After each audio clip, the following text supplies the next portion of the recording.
வரும்னு சொன்னா கர்த்தர் இன்னும் வாழ வைக்க வல்லவரா இருக்கிறார். உங்களுக்கு 100 வழி வந்தாலும் அந்த 100 வழி எப்படி வாழணும்னு தெரியும். 1000 வழி நீ சொல்லுவோம் 1000 வழி சம்பாதிச்சேன் இங்க வருது இங்க போனது தெரியல. ஆனா கர்த்தர் உன் கூட இருப்பாருன்னா அவர் உனக்கு ஞானத்தை கொடுப்பாரு.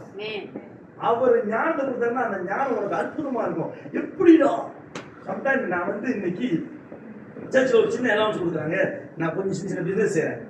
என் மனைவி திடீர்னு மாசம் கடைசி வரும்போது எனக்கு கொஞ்சம் ஹெல்ப் பண்ணிருங்க, கொஞ்சம் ஃபைனான்ஸ் ரைட்டா இருக்கு. நான் காது கொடுத்து வயசுவேன்.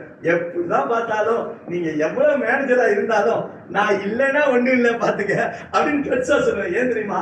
ஆண்டவர் உனக்கு ஞானத்தை கொடுப்பாருன்னா அவர் எப்படி இந்த பணத்தை செலவு பண்ணுறதுன்னு உனக்கு ஞானத்தையும் கொடுப்பாரு.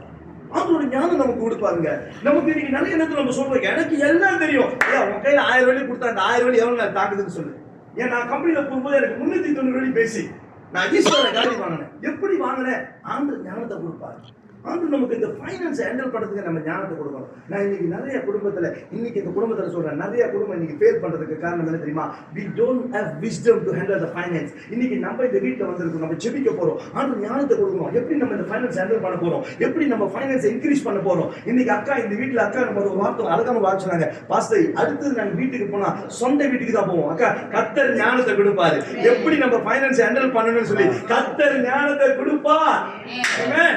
அவர் ஞானத்துல நம்ம வேலை செய்ய போறோம். நம்ம சொந்த ஞானத்துல நம்ம சேர்க்க போறோம். ஆண்டவரே எனக்கு ஞானத்தை கொடுங்க, நான் ஃபைனான்ஸை சேர்க்க போறேன், நான் அற்புதமா நடத்த போறேன், என் குடும்பம் மாற போகுது அப்படின்னு இங்க வந்திருக்க எல்லாத்தையும் பார்த்து சொல்றேன். நம்ம எல்லாருக்கும் கர்த்தர் நல்ல சொந்த வீடை கொடுக்கணும்.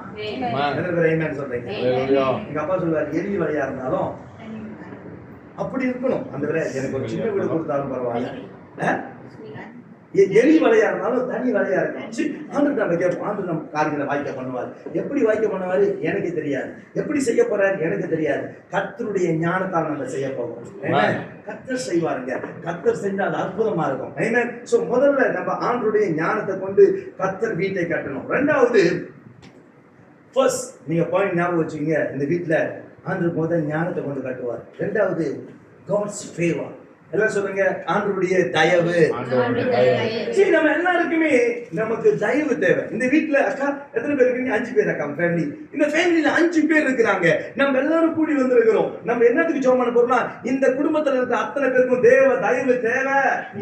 we cannot நம்ம சொந்த முயற்சியில போய் எங்கயாவது நல்ல பேர் வாங்கணும்னு பாத்தீங்கன்னாக்கா அது கண்டிப்பா கெட்ட பேர் தான் அமையும். நிறைய பேர் என்ன தெரியுமா நினைப்போம், எப்படியாவது நல்லவன் வேஷம் போட்டு எப்படியாவது நான் நல்லவனா நான் உங்களை பார்த்து சொல்றேன், இதெல்லாம் ரொம்ப நாளைக்கு நிலைக்காதுப்பா. நிறைய பேர் நிறைய முயற்சி பண்ணிட்டாங்க, நிறைய பேர் நிறைய நடிகரா மாறிட்டாங்க. நான் சொல்றேன், ஆண்டவர் பரலோகத்திலிருந்து நடிகரை பாக்குறாருன்னா அது நம்மள தான் பார்த்துட்டு இருப்பாரு. நம்மள போல ஒரு வடிவேல் இருக்க மாட்டாரு, நம்மள போல ஒரு எம்ஜிஆர் இருக்க மாட்டாரு. நான் சொல்றேன், நம்ம அப்படிப்பட்டவங்களா இருக்கக்கூடாது.